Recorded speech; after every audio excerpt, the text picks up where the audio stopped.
سنو غور سے. جب آپ نکلے مدینے سے باہر تو عبداللہ بن ابی بن سلول منافقین کا سردار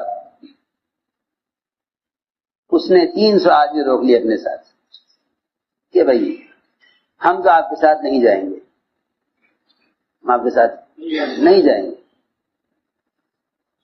ہم آپ کے ساتھ نہیں جائیں گے. کیوں؟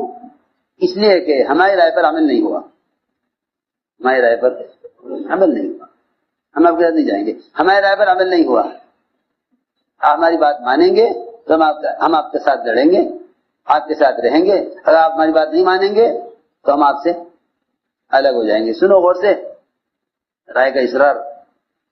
عبداللہ بن ابی بن سلول منافقین کا سردار وہ الگ ہو گیا اور 1000 صحابہ میں سے 300 آدمی اس کے ساتھ الگ ہو گئے کہ یہ میری جماعت ہے اور ہماری رائے نہیں تھی باہر نکلنے کی, ہماری رائے کے خلاف کیوں ہوا ہے, لہذا ہم آپ کے ساتھ نہیں دیں گے.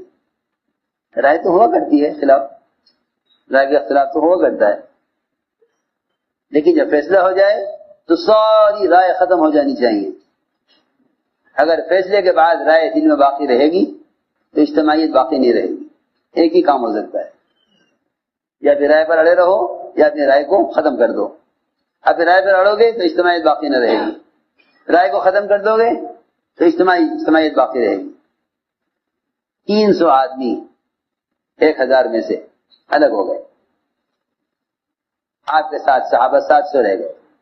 یہ بھی عجیب بات ہے کہ نبی کے حکم اور فیصلے کے بعد چھٹائی ہو جاتی ہے کہ کون ماننے والے ہیں کون ماننے والے نہیں ہیں. صاف اللہ نے چھٹائی کر دی, اللہ نے چھٹائی کر دی, بالکل صاف ہو گیا کہ بھئی یہ ہیں منافقین جنہوں نے حضور اکرم صلی اللہ علیہ وسلم کے حکم کی نافرمانی کی ہے, اور یہ کہا کہ ہم تو باہر نکل کے نہیں لڑیں گے اور ہم آپ کے ساتھ نہیں دیں گے کیونکہ ہماری رائے پر عمل نہیں ہوا.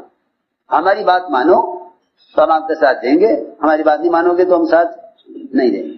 یہ اسی طرح روایت میں ہے, بخاری شریف کی روایت ہے.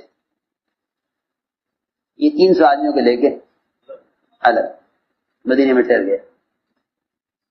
صحابہ 700 رہ گئے. مشرکین کی تعداد 3000 تھی, مشرکین کی تعداد 3000, صحابہ 700. اللہ نے ان 700 کو بھی غالب کر دیا 3000 پر. بہت سخت یعنی مقابلہ ہوا مشرکین سے, بہت سخت مقابلہ ہوا مشرکین سے. لیکن وہی بات ہے, دیکھو میں تمہیں سچی بات بتاؤں, شکست اس پر نہ ہوئی کہ 300 آدمی ساتھ نہیں نکلے, شکست اس پر ہوئی کہ جو ساتھ نکلے تھے انہوں نے نافرمانی کی. یہ ہے سمجھنے کی بات.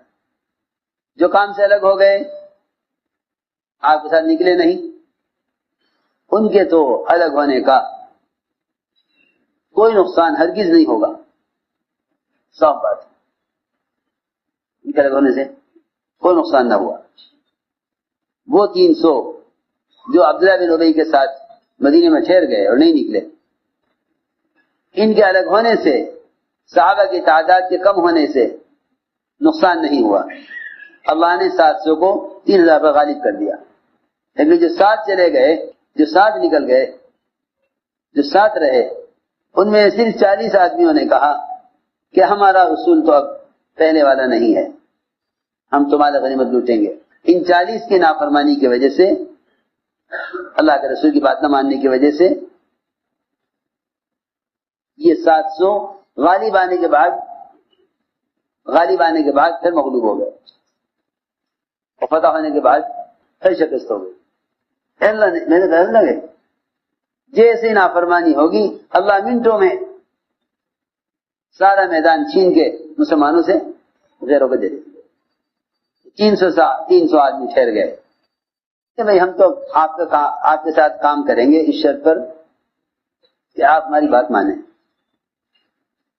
ہماری بات مانیں, مدینے میں رہ کے مقابلہ کریں, ہم آپ کو ساتھ دیں گے. الگ ہونے کی کوئی وجہ نہیں تھی سوائے اس کے کہ ہماری رائے پر عمل کیوں نہیں ہوا؟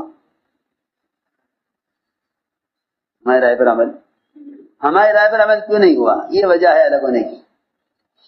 ہمیشہ میں آپ کو بتا رہا ہوں کہ اپنی رائے پر اصرار جب بھی کوئی کرے گا وہ اجتماعیت سے الگ ہو جائے گا. اجتماعیت سے الگ ہو جائے گا. سب اجتماعیت سے الگ ہو جائے گا اگر اپنی رائے پر اڑ گیا. اجتماعیت سے الگ ہو جائے گا. اور اجتماعیت کی جگہ مرکز ہے، یہ بھی یاد رکھنا. چاہے تعداد میں کتنے بھی تھوڑے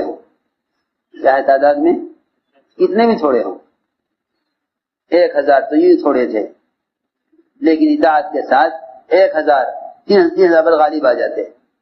300 الگ ہو گئے یہ کہہ کر ہماری بات پر عمل نہیں ہوا. اب دیکھو اس پر حالات آئیں گے. وہ 700 بھی غالب آ گئے 3,000 پر. 700 بھی غالب آ گئے 3,000 پر. پھر یہ ہوا کہ 40 نے کہا ہم بات نہیں مانیں گے. اللہ نے پھر دکھلایا کہ جہاں بات نہ مانو گے وہاں ہم تمہارے میدان تمہارے ہاتھ سے چھین کے غیروں کو دیں گے. اللہ تعالیٰ نے پھر فضل فرمایا کہ اللہ نے ان کو بھی معاف کر دیا. اللہ نے معاف کر دیا. اللہ نے ان کو بھی معاف کر دیا. جن صحابہ کے پیر اکھڑ گئے تھے میدان احد سے، اللہ نے ان کو بھی معاف کر دیا. میرے دوستوں عزیزوں،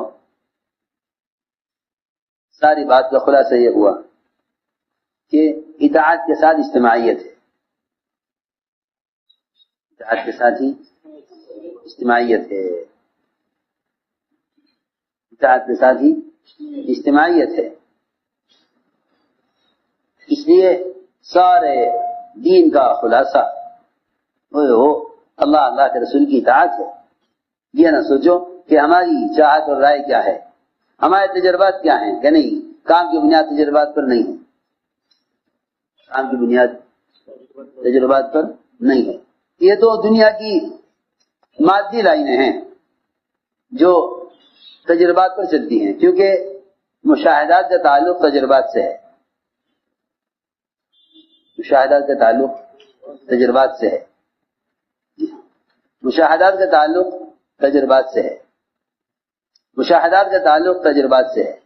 اس لیے جس طرح مشاہدات حادث ہیں تجربات بھی حادث ہیں. سنو مرشد صاحب، اس طرح مشاہدات کیا ہیں؟ حادث ہیں. اس طرح تجربات بھی حادث ہیں. پھر میں عرض کرتا ہوں، جس طرح مشاہدات حادث ہیں یعنی ختم ہونے والے ہیں. مشاہدات ختم ہونے والے ہیں. جتنے بھی زمین آسمان کے درمیان مشاہدات ہیں سب ختم ہونے والے ہیں. چاند ہے اب نہیں ہے، چاند اب گرہن ہو گیا ہے، آج سورج میں روشنی نہیں ہے. یہ سب مشاہدات ہیں، سب ختم ہونے والے ہیں. سب ختم ہونے والے ہیں. نظام کائنات ایک حال میں باقی نہیں رہتا. جو دوائیں تجربے سے بنتی ہیں ساری دنیا میں چلتی ہیں، ایک وقت وہ آتا ہے کہ دوا فیل ہو گئی ہے. حکومت اس دوا کو بین کر دیا ہوتا ہے نا، یہ دوا بین ہو گئی ہے. جتنے بھی اسٹور میں دوائیں بھری ہوئی ہیں سب نے جا کر سمندر میں ڈال دو. یہ دوا ہرگز نہیں استعمال ہو سکتی. کیوں؟ یہ دوا تو بڑے تجربے سے بنی تھی کہ نہیں، اب دنیا میں دوا فیل ہو گئی ہے، اس کا استعمال ممنوع ہو گیا ہے. ہاں ایسا بھی ہوتا ہے. اسے میں کہہ رہا ہوں کہ تجربات حوادثات ختم ہونے والے ہوتے ہیں، حادث ہوتے ہیں. احکام نبوت اور سیرت کے طریقے یہ حادث نہیں ہیں بلکہ یہ قائم ہے قیامت تک کے لیے.